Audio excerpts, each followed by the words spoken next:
وأكو سلامي صاحب هدي ويديسو سيدا وكيماتو جايلكو waxaan ku leeyahay mar hal joog ka yimaado samarka uu yimaado waa shakil aan garan doonto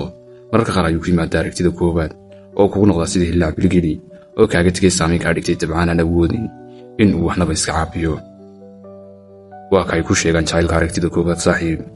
inkastoo aan aaminsanahay jiritaankiisa haddana weli ma aan soo tijaabin oo aniga iyo jacaylka qiso kale ayaan dhex taallaa mararka qaar ayuu ku yimaado jacaylkooda dhaqan wanaagsan habdhaqan suuban oo joogta ah iyo muddo dheer oo la wada qaato inta jacaylka noocaas la isjecel yahayna waxa ka badan inta la isla dhacsan yahay ku darsoo saaxiib keelitaanka iyo isla dhicitaanku marar badan ay yimaadaan halka jacaylku hal mar yimaado ee yani labadaas iskaga qasmin aniga aragtida jacaylka ku aadan markay noqoto waa nooca jacaylka ah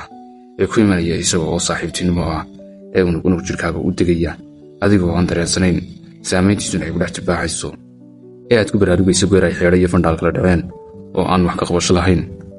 wax buu dhankaasi ka shabaha xanuunada xunxun ee marka shaybaarka lagu ogaada ay tahay goor ay boqortooyada jirka iyagu ka talinayaan daawo iyo tabiibna aan waxba lagaga dheefaynin waxa ay ku kala tegan yihiin ee aadka muhiimka u ahi waa inuu jacaylku yahay xanuun macaan oo aana doonayninba inaad ka bogsato nabaadina saaxiib 8 oo ku salaamay saaxiib waxaad iga cabanaysaa niyad xumo ku haleeshay dhaawac qalbiga ku dhambalay iyo taagdarar nafeed oo ku saaqday waxaad weydiinaysaa macala ilaahayba waxaan ku leeyahay maya wallaahi waa astaamaha jacaylkiisa oo ilaahay haddii uu qof jeclaado uu imtixaamaa jirabaadaas iyo imtixaankaasina ka maadho qofka muuminka ah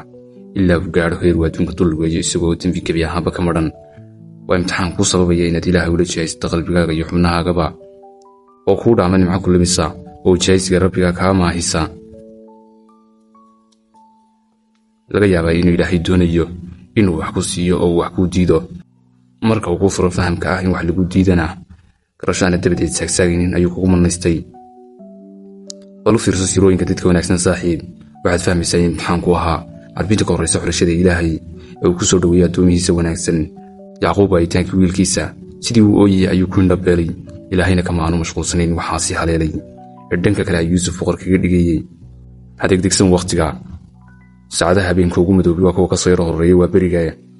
muuse naxariisii nabadgelyo korkiisa ahaatee isaga oo baqaya u baaratimonaya ayuu ka baxay masar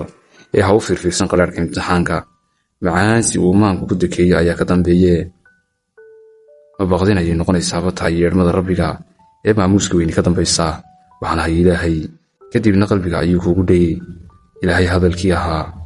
waana akhtartuk aniga ayaa ku doortay saaxiib sakariya naxariisii nabadgelyo korkiisa ahaatee miisaar ayaa lagu kala gooyey mudanihii weynaa ay yaxyeen naxariisii nabadgelyo korkiisa ahaatee madaxiisa naag jirkeeda ka ganacsata ayaa meher looga dhigay yoonisna naxariisii nabadgelyo korkiisa ahaatee nibiriga calooshiisa ayuu muddo ku nagaa 1,000 sano ku dhowaad ayuu nuux naxariisii nabadgelyo korkiisa ahaatee qoomkiisa u baaqayey oo in fara ku tiris ah inuun ay ka rumaysay wiyaal daba dheeraaday ayuu naxariisii nabadgelyo korkiisa ahaatee cudurlada la dhacayay markaasaad adiguna niyad xumaanaysa oo imtixaanka raagsanaysaa qiimaha qalbigu wuu soo dhowaaday saaxiib daruur naruureed ayaa soo curanaysa ida malle